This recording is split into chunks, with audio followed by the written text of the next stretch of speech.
Hi hello, എല്ലാവർക്കും എൻ്റെ YouTube ചാനലിലേക്ക് വീണ്ടും സ്വാഗതം. ഇന്ന് നമുക്ക് ഉന്നക്കായപ്പോളയാട്ടോ ഉണ്ടാക്കാനായിട്ട് പോകുന്നത്. അപ്പോൾ എങ്ങനെയാണ് ഈ ഉന്നക്കായപ്പോള ഉണ്ടാക്കുന്നത് നമുക്ക് വീഡിയോ ഇടാലോ. അതിനു മുമ്പ് എൻ്റെ ചാനൽ ആരെങ്കിലും സബ്സ്ക്രൈബ് ചെയ്യാതെ കാണുന്നുണ്ടെങ്കിൽ പ്ലീസ് എൻ്റെ ചാനൽ സബ്സ്ക്രൈബ് ചെയ്യാൻ മറന്നു പോകരുത്. പിന്നെ ഓൾ എന്ന ബെൽ ബട്ടൺ കൂടി എനേബിൾ ചെയ്തിടാൻ മറക്കണ്ട. പിന്നെ എൻ്റെ വീഡിയോ സ്കിപ്പ് ചെയ്യാതെ കാണാനും മറക്കരുത്. അപ്പോൾ എങ്ങനെയാണ് ഈ ഉന്നക്കായപ്പോളയുടെ റെസിപ്പി തയ്യാറാക്കുന്നതെന്ന് നമുക്ക് വീഡിയോയിൽ കാണാം. ആദ്യം തന്നെ ഞാനിവിടെ ഒരു മിക്സിയുടെ ജാർ എടുത്ത് വെച്ചിട്ടുണ്ട്. അതിനകത്തേക്ക് നമുക്ക് 2 കോഴിമുട്ട പൊട്ടിച്ചൊഴിച്ച് കൊടുക്കാം. വലിയ കോഴിമുട്ടയാണെങ്കിൽ 2 മതിയാവും. ചെറിയ കോഴിമുട്ടയൊക്കെ ആണെങ്കിൽ നിങ്ങളൊരു 3 തന്നെ എടുക്കാനായിട്ട് ശ്രദ്ധിക്കാം. പിന്നെ നമുക്കിതിലേക്ക് ആവശ്യമായിട്ടുള്ളത് നല്ല പഴുത്ത നേന്ത്രപ്പഴം കേട്ടോ. പഴുത്ത പഴം തന്നെ എടുക്കണേ. അപ്പോഴാണ് നമ്മളുടെ ഉന്നക്കായപ്പോള തയ്യാറാക്കുമ്പോൾ കുറച്ച് നല്ലൊരു ടേസ്റ്റ് കിട്ടുക. അപ്പോൾ നല്ല പഴുത്ത പഴം എടുക്കാനായിട്ട് ശ്രദ്ധിക്കാം. പിന്നെ ഞാൻ 2-3 ഏലക്ക, കുറച്ച് പഞ്ചസാര കൂട്ടിയിട്ട് പൊടിച്ചിട്ടുണ്ടായിരുന്നു. അതും കൂടി നമുക്ക് ചേർത്ത് കൊടുക്കാം. പിന്നെ ഒരു 1/4 കപ്പ് അളവിൽ പഞ്ചസാരയാണ് ചേർത്ത് കൊടുത്തത്. നിങ്ങളുടെ മധുരത്തിനനുസരിച്ച് കൂട്ടും കുറയ്ക്കുകയൊക്കെ ചെയ്യാം. ഇതിപ്പോൾ പാകം മധുരം ഉണ്ടാവുള്ളൂ. പിന്നെ നമുക്കിതിലേക്ക് ആവശ്യമായിട്ടുള്ളത് പാലാണ്. ഞാനിപ്പോൾ ഇവിടെ 1/4 കപ്പ് അളവിലാണ് പാലെടുത്തിരിക്കുന്നത്. ഇത്രയും ഇൻഗ്രീഡിയൻസ് മതി നമുക്ക് ഫസ്റ്റത്തെ ബാറ്റർ തയ്യാറാക്കാനായിട്ട്. അപ്പോൾ ഇത് എല്ലാം കൂടി നമുക്ക് മിക്സിയിലിട്ടിട്ട് കട്ടകളൊന്നും കെട്ടാണ്ട് നല്ല രീതിയിൽ സ്മൂത്തായിട്ട് അരച്ചെടുക്കണം. ഇതുപോലെ കട്ടകളൊന്നും ഇല്ലാണ്ട് നമുക്ക് സ്മൂത്തായിട്ട് അരച്ച് കിട്ടിയിട്ടുണ്ട്. ഇപ്പം നമ്മുടെ ബാറ്റർ ഇവിടെ റെഡി ആയിട്ടുണ്ട്. ഇനി നമുക്ക് ഉന്നക്കായപ്പോള തയ്യാറാക്കാനുള്ള ഫില്ലിങ് തയ്യാറാക്കിയെടുക്കാം. അതിലേക്ക് 2 ടേബിൾ സ്പൂൺ അളവിൽ നെയ്യാണ് ചേർത്ത് കൊടുത്തത്. അത് നന്നായിട്ട് ചൂടായിട്ട് വരുമ്പം ഞാനതിലേക്ക് കുറച്ച് അണ്ടിപ്പരിപ്പും മുന്തിരിയൊക്കെ ചേർത്ത് കൊടുത്തിട്ടുണ്ടായിരുന്നു. നിങ്ങളുടെ കയ്യിൽ എന്തൊക്കെയാണുള്ളത് അതൊക്കെ ചേർത്ത് കൊടുക്കാം നിങ്ങൾക്ക്.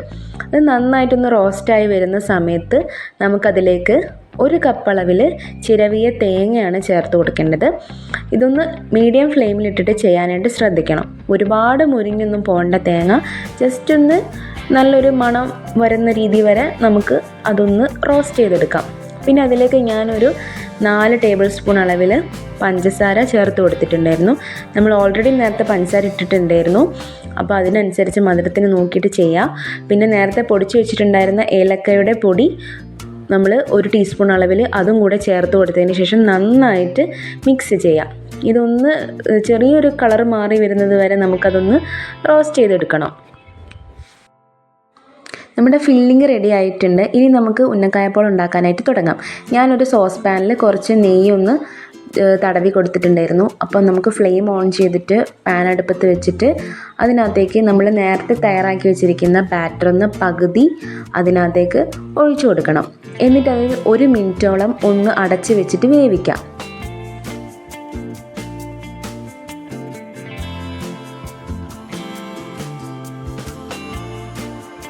ഇപ്പോൾ ഏകദേശം 1 മിനിറ്റ് ആയിട്ടുണ്ട് കേട്ടോ.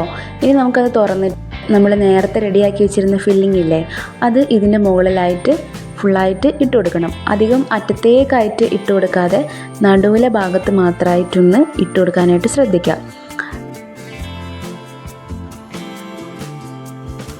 ഇപ്പോൾ ഞാൻ തേങ്ങയുടെ ഫില്ലിങ് മൊത്തം അതിലിട്ടെടുത്തിട്ടുണ്ട് കേട്ടോ.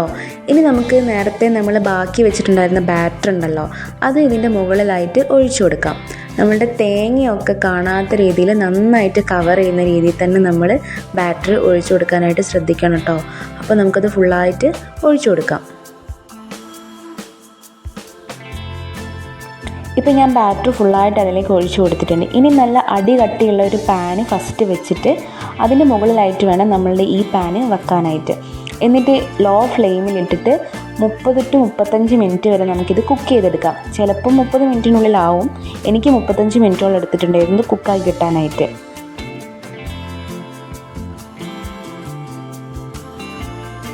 ഇപ്പോൾ ഏകദേശം 35 മിനിറ്റ് ആയിട്ടുണ്ട്.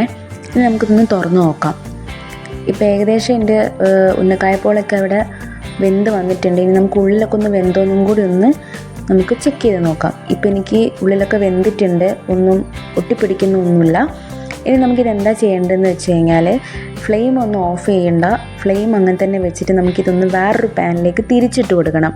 മുകൾ ഭാഗം നമുക്ക് ഒരു 2 മിനിറ്റും കൂടെ ഒന്ന് കുക്ക് ചെയ്തെടുക്കണം.